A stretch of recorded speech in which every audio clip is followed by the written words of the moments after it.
A new friendship. I'm excited about having you at work because I am excited, but I have this new friend. He plays the Flash. His name's Ezra Miller. Have you heard? You guys? Oh, where did you meet him? I feel Bowling? like we need to know the location of that man. Bowling. Actually, he told me to bring Band-Aids for some reason, and then he's just a weird guy. How was he already off? Well, was he wearing like an orange jumpsuit? Yeah. Yeah. He's very retro chic. Mm. Is Did this he say anything about where he's going next? No, but he said he wanted to play a game called Hungry Hungry Monkeypox. Hmm. He's just a weird guy, but he's cool anyways. He's a celebrity like I am, so we get along. That's what I love about you, Hodgie. You're very gullible like me. Yeah, I'm open to everything, open to new experiences. Yeah. The Bengals lost their second preseason game, this time to the New York Giants. Still, Dax Hill and the defense looked like Giants, though a Burrow-less offense looked like Lilliputians. The giant-sized brain of John Sheeran is back, as is the science Dr. Hodgie, the electric smoji. Meanwhile, the wannabe tyrant Dadio Mustache McDuke looks to spin an ugly performance right here on the #1 Bengals podcast. Yeah. There Wow, we go. baby. What an intro. Wow. And what Great a classy little time thing there, clock. I loved it. Yeah. I love the. And I said Lilliputian. We've got a classy clock, Lilliputian, Literary the word references. Cyan. Yeah. I've got classy glasses. Yeah, And you look it's a great, show. Dadio. Thank you. You look like back when we were, getting out started. We had Jeff Hobson on the show. And he told me, I said, how do we get Joe Burrow on the show? He said, don't ask me. But he told us some things we could do. And he said to start wearing some SpongeBob stuff. And so you can see I have the SpongeBob textbook behind me. I don't know if you see that.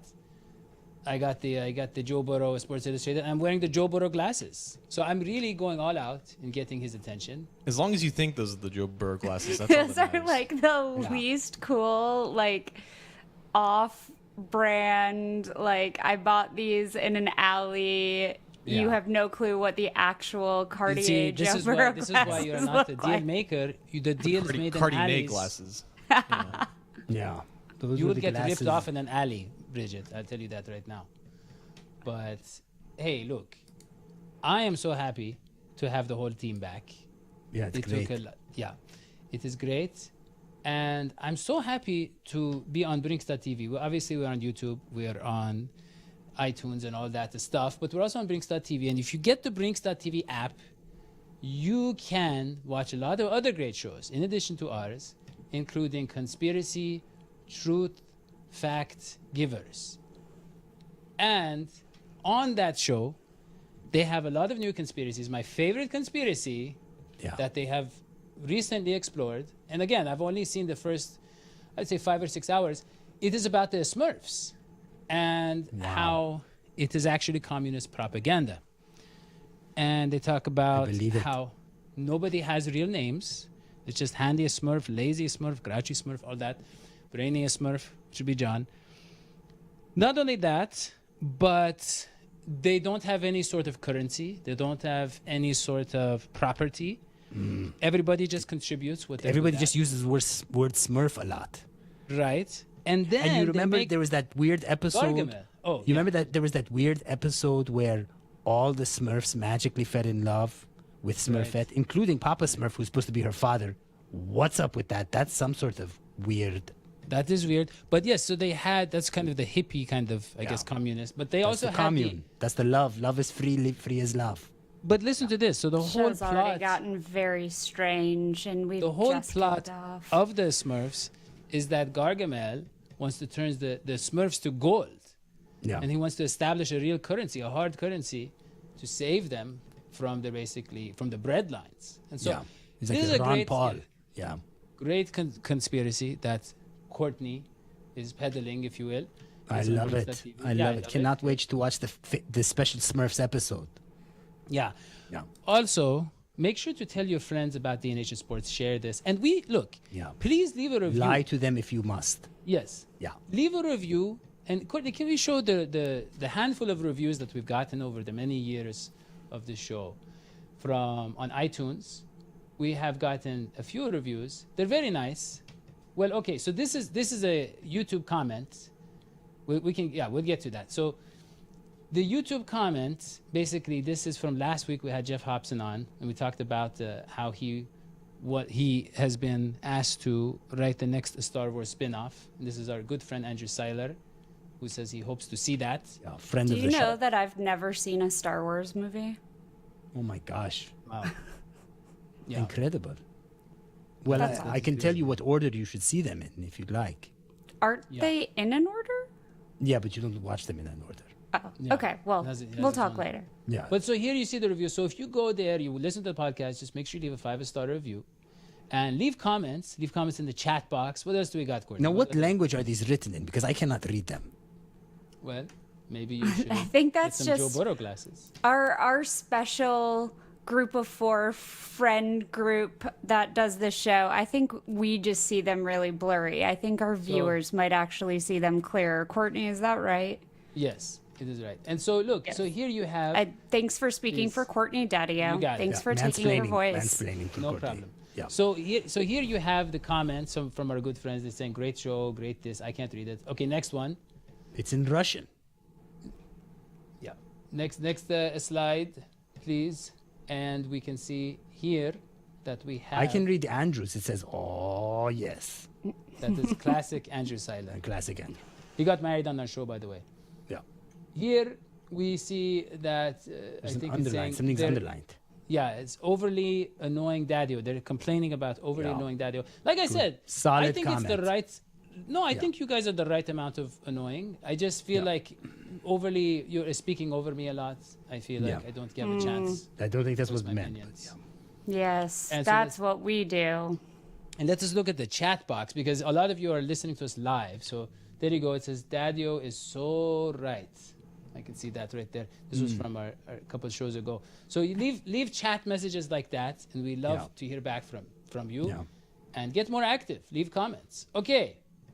Let us move on to the preseason game, John. Bengals played the New York Giants, and they finished with fewer points than the Giants, which means they lost. I didn't see much of the game. I didn't see the final score, but you can fill us in on that. You told me that Cordell Volson played well, and I saw Goodberry talk about he had more positive plays than negative plays. But then I see a tweet, John, that says he had a 13.2 passing grade in true pass sets.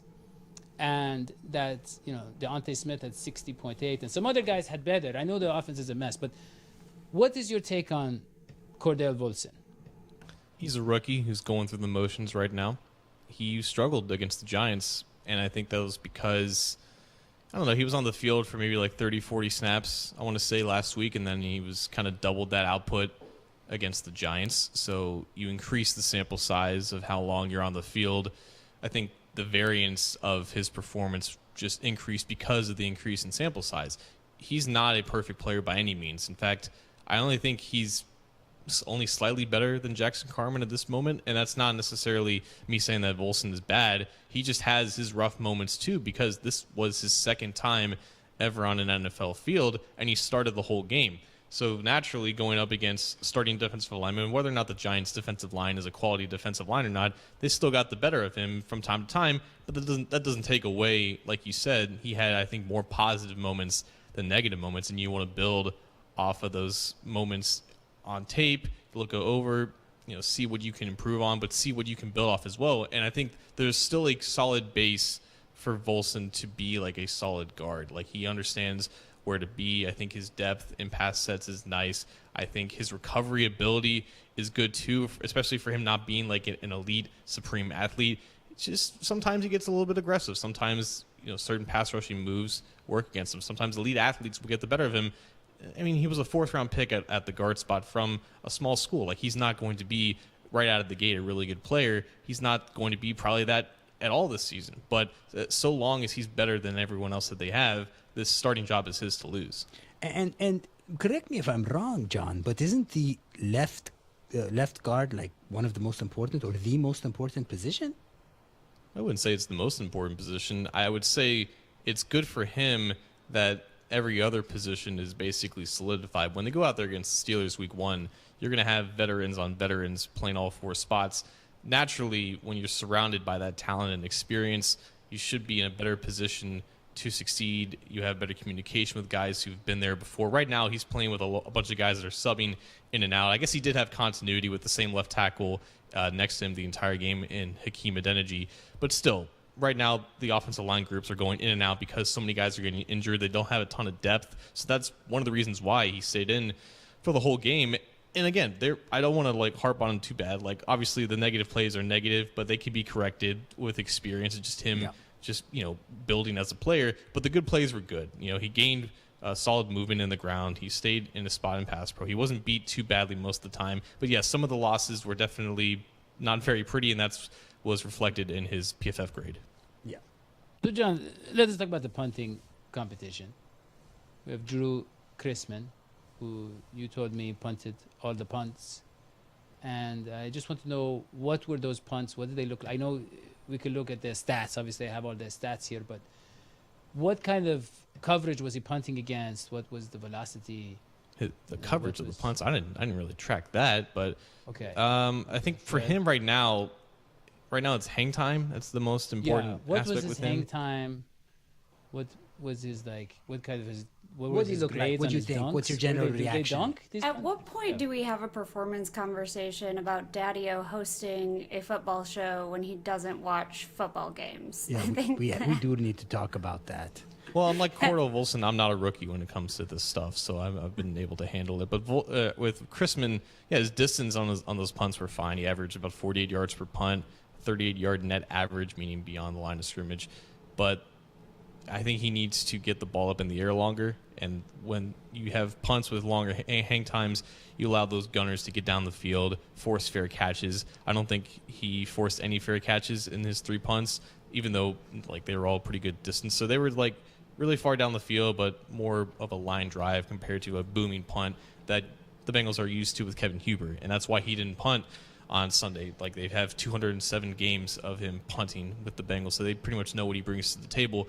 With Chrisman, it goes beyond just him, kicking the ball further than Kevin Huber, though. It's can you get lopped on those punts? Can you get hang time enough where you have gunners like Stanley Morgan to sprint down the field and force fair catches or to make tackles on the punt returns? So that's what Chrisman has to work on, but it was a solid performance. Whoa.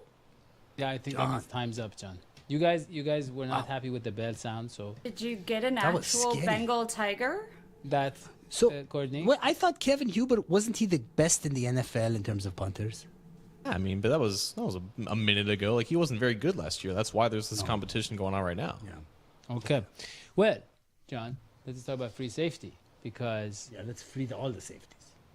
John, Jesse Bates, who knows when he's going to be back? Nobody knows. Wasn't Dax so good? Wasn't that just the only good part of the game? Let us watch some of those No. clips. Let us talk about Wasn't Dax. the only good part. Okay. Well, yeah, Chris Evans had a 77-yard kick return. It was very nice. But let us look. So the Dax Hill, he was, before he had this interception, let us look at the run, third down, run a stop. So, Dax, this fashion.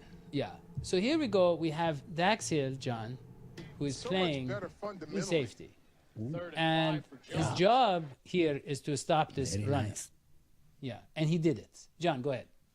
Yeah, there's 2 things you want to look here. How fast is he reacting his click and close towards where he's seeing the ball going? So he's at the linebacker spot right here.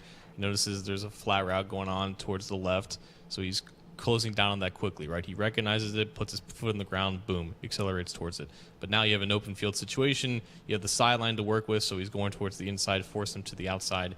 Either he wraps up completely or he tries to shoestring tackle him here. He can't get all the way over there in time to get a form tackle, so he goes right towards his feet, and he's able to do so. And he's able to do so because, again, he's a 4-3 athlete who sprints towards the spot, targets the legs of the receiver there, and just makes a good tackle. So not all the times are you going to be able to over pursue on a receiver like that. Sometimes you just got to make the play. And here's an interception with volume. I can't even hear myself think.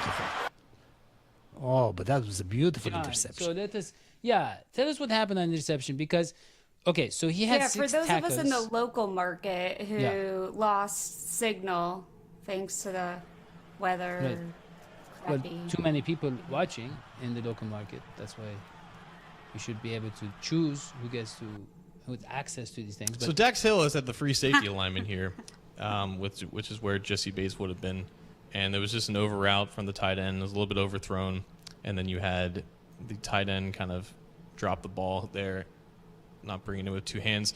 But again, Dax is reading the play as it's happening in front of him. Again, click and close, put your foot in the ground, get to the spot. He's in the play, though, to make the play. Like, whether or not he caught the interception is irrelevant to me. It's just him being in position to actually make that play. That's what matters to me. And obviously, he has the athleticism to get to the ball and then get up and get, 20 yards off the return. But just for him to read and react like that from that deep alignment where he wasn't that much during his time in Michigan, it's still kind of him going back to his high school days when he was a safety. I think his read and react skills at both the linebacker spot and free safety is very impressive, and it's why he's being used all over the Bengals defense right now. He's mostly at free safety, but again, he's in the slot, he's in the second level, he's even lined up as a blitzer off the edge, he's out wide at cornerback a couple of times. It doesn't really matter where he is on the field right now. The game isn't moving too fast, but clearly he's definitely the fastest player on the field when the Bengals are on defense. So is Dax in yeah. a position is he starting? Do we think he's starting week one? Well, I mean, right now he is because Bates isn't under contract, but I mean, I just don't see Bates not accepting $13 million this year. You know what I mean? So you think Bates could still be on the field on September 11th? 100%. Like, I think he'll return to practice before then, right? Just to get reacclimated with everything. But right now, like, Dax is showing enough where, regardless of what Jesse Bates is doing, he's going to see the field a lot early in the season. Like, he's shown that he can handle multiple roles. He can be at multiple spots in the defense, and they should have a plan to use him and Bates and Von Bell on the defense at the same time, especially if they're down a cornerback and Cam Taylor-Britt, who's suffering a core injury right now. They lack depth at cornerback. They can have Dax Hill in the slot. He's comfortable there. They can have him as an overhang defender. They can get creative with rotating these guys in and out, keep those guys fresh on defense so you don't have Logan Wilson, Jermaine Pratt, and Von Bell kind of overstrenuating themselves. okay, so John, it sounds to me, sounds like you've Although changed. we don't need Jason Bates. We got one heck of a Dax. No, Jason Bateman. Is that what you mean? He is the actor. Great actor. We have Jesse Bates. Yeah. Jesse Bates. That's what I said. But John, it sounds to me like you changed your tune.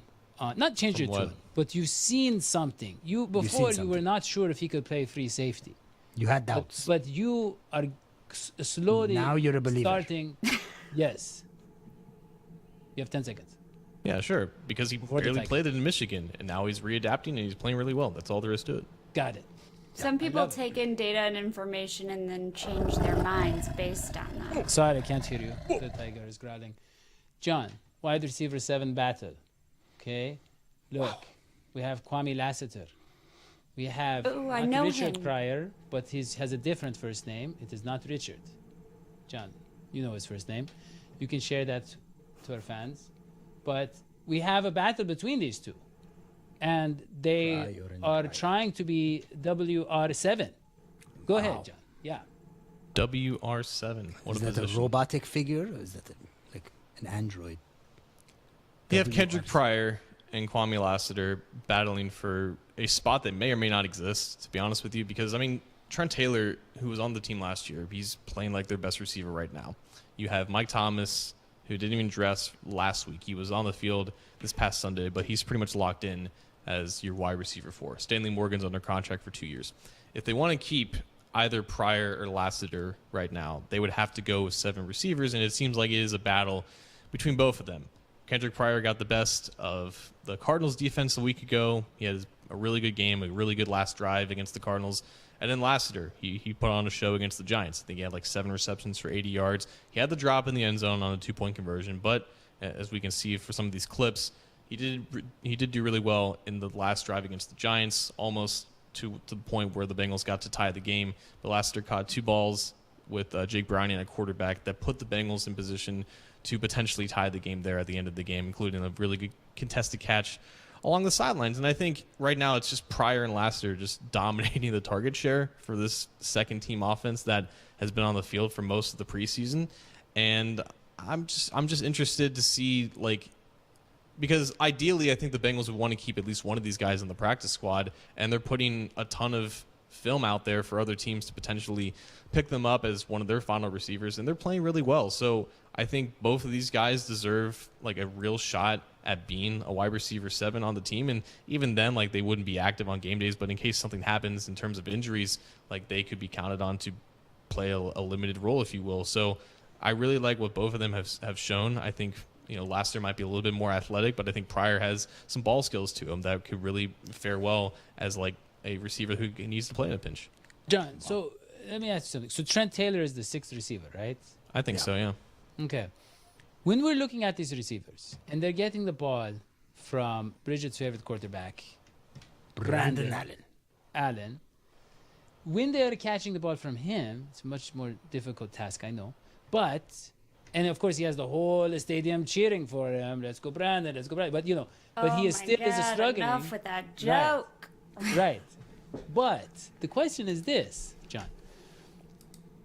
How can you gauge which one would have better chemistry with the Joe Burrow?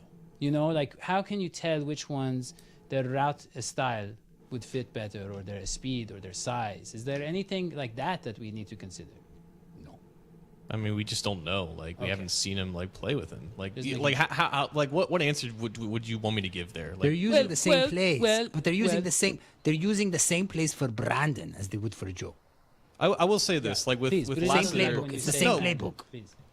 in that drive, in those plays that we saw, because they were kind of extended, at least the first one where Browning kind of broke the pocket and Lassiter found a soft spot over the middle of the field. And I feel like that is something that Burrow does pretty well. He likes to extend plays, and There you go. he keeps his eyes downfield. And with Lassiter, it's important that after you finish your route, okay, where is the openings on the field? Like, where is my quarterback? How can I work back to him? So maybe that's something that Lassiter may have the upper edge over Pryor. That's all I was trying to say. Yeah. Okay. Yeah. So I just want to acknowledge your comment, Dadio. Brandon Thank you. Allen is not my favorite quarterback. I think he's probably a lovely person. And I don't think he's the right QB2 for the Bengals. But can I put in my vote for WR7? Courtney, I think you have some photographic evidence. So I go Kwame Lassiter all day. This dude is so nice.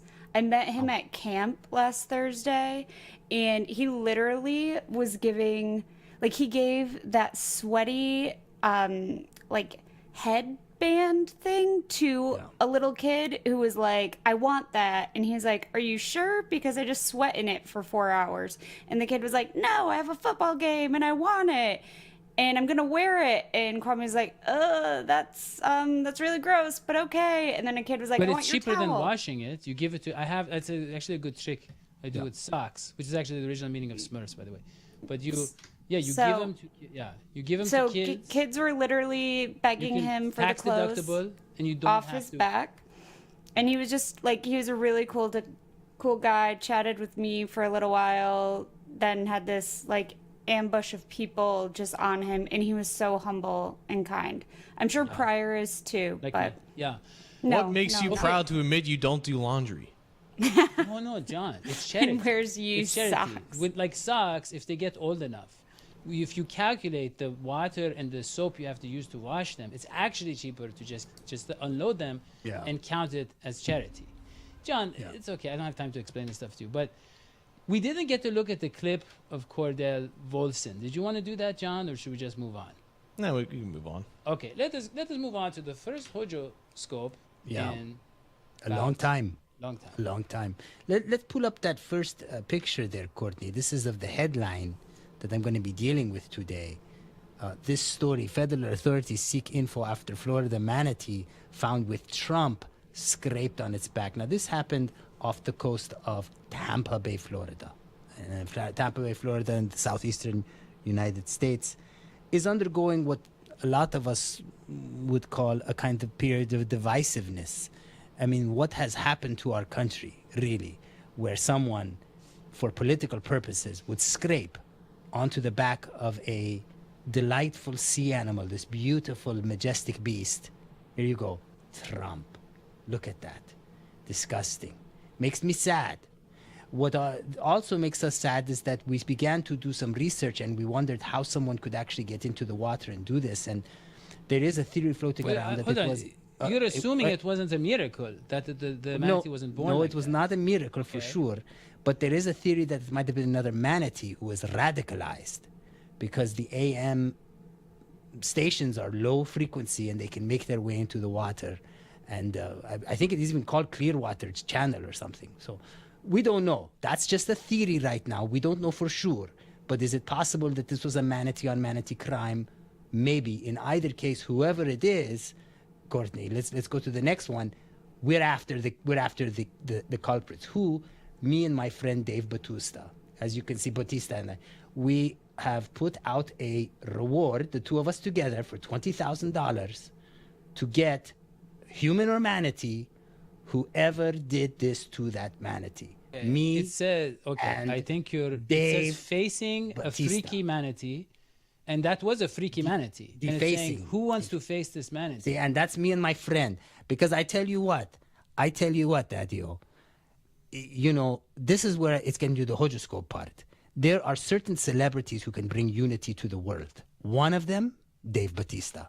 Another one, Joe Burrow. Another one, me. Let's be honest. There are certain people who can bring that kind of unity to the world. And that's what my horoscope's really about today, people. The same kind of unity, the disunity that our country is facing, we're seeing all over the world. We see in Cincinnati, we see in Florida, we see everywhere. Joe can bring us together, Joe Burrow. I've been watching that kid, listening to his statements. He and me and Dave Bautista, we are the answer to your problems. We're going to get the scraper of that manatee. That's my horoscope. Well, I hope they already did. That happened, what, a year and a half ago? Have we not found out what happened? No, we're still, Hunter's on the loose. The killer's on, or whatever is on the loose. The graffiti artist, Vandal is on the loose. But we're going to get them. Or her. Or it. Yeah, I'm glad you. Yeah. Wow, perfect timing. We'll make sure they lock the manatee doors at the Cincinnati Zoo. Yeah. Yeah. Yeah. Well, I believe that you have a contribution as well, Bridget. Well, I you do. said her name right. Yeah, I Well, didn't even get it. we had a little bonding time when it was just us. I appreciate her work ethic, showing up to Yeah. work. I don't want to call out any names, John and Hodgie. Just Did Bridget, did I ever tell you the forms we had to fill out when we wanted to get this show? Like, if you wanted to come on this show, Dadio had you fill out a form. You had to say your political party, your religion. You had to mention any sounds very protests illegal. you had been to. Yes. You had to mention the political parties of all your relatives. It was crazy. We're so glad you're here. Well, I'm glad I can make this place a safer and more legal place Yeah. to work. Okay, so for Dadio Cares this week, we'll be quick-ish.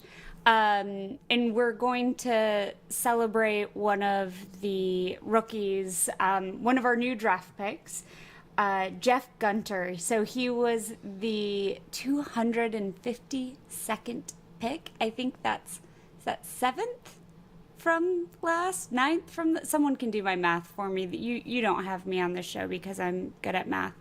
But Paul Daner Jr. did a really great piece in The Athletic about Jeff Gunter and his mom. And so in the spirit of bringing goodness to this show and good journalistic integrity, which sometimes I feel like only John and I bring, and Hodgie sometimes, like when you show up, you're really good. Yeah. But did a great piece on Jeff and his mom, and it's just the spirit of like who we want in the Houday Nation, who we want on the field, playing on our Bengals team. Jeff has had quite an incredible journey as a kid, dealing with some mental health and depression issues.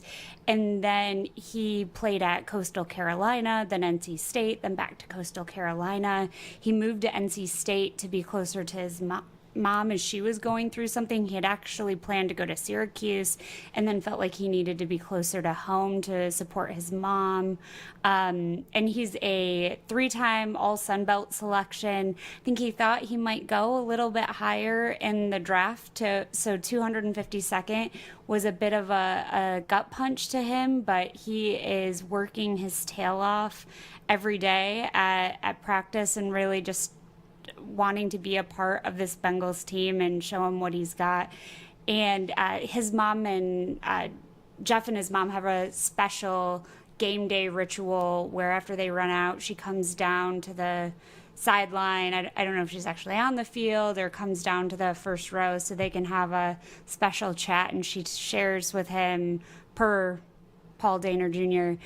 Just what she thinks he needs for the game. She said she's not a football woman, but she'll, figure out if there's something he really needs, if there's something he needs to work on, or just something she thinks he needs to hear before that game. She makes sure he has it, and she's now battling a cancer diagnosis she got in February. So it's just he really wants to take care of her. It's been his dream, I think. They said since he was 8 to be in the NFL. And so this is something really special to him, and being able to take care of his mom is something that's really important to him. And so I read that story and I was like, this is who we want. And this is the kind of athlete and human being that we want to be part of our Bengals Who Dey Nation. So thanks, Paul, for writing that piece. And we are cheering for you, Jeff, and hope we will see you on the roster. Yeah, Who Dey. Yeah. Great work. Really hoping that it works out for him. Gunter.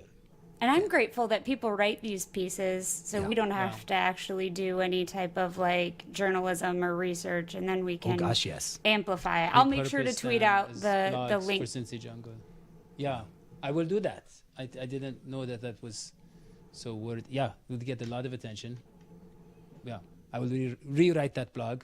Yes. Yeah. Okay, look, that was inspiring. You know what else is inspiring? The fact that we are making so much money that I was able to get the sunglasses and the magazine, as you can see behind me. Yeah. It is a Sports Illustrated. They're very expensive these days. And also a SpongeBob coloring book. All of this made possible by you. Going to patreon.com/dhsports and supporting the show. We have 6 patrons now. We have a new patron just last week. What's the name? And the name, of course, is Bridget. Tell him the name. Tell us the name. I don't get that information. I don't have the financial data. Yeah, John is looking at us. Yeah, that's right. Oh yeah, it's a friend of the show. Yeah. There we go. Welcome, Lorenzo. Lorenzo, yes. We love Lorenzo. We love the Lorenzo. Let's get a shirt made. I love Lorenzo. Yeah, you clearly love Lorenzo. Yeah. We should make merch for. We should go hang Lorenzo. Out with Ezra Miller. We should do it. I just that someone thinks anybody tells me anything. Yeah. Okay. Well, I think that was great. We have one more preseason game. Who's it against? That John will have to watch. What's that? And it is against the Los Angeles Rams. Oh, exciting. Yeah. And I believe we might see what, John? We might see Chris Evans. We might see a player who might make the roster in that game. That is exciting. I'd like to see a fan of that team, the Rams. Yeah. I don't think we'll see one there. Don't forget to subscribe, turn on notifications, and we'll see you next time. So long, Sveti Pies.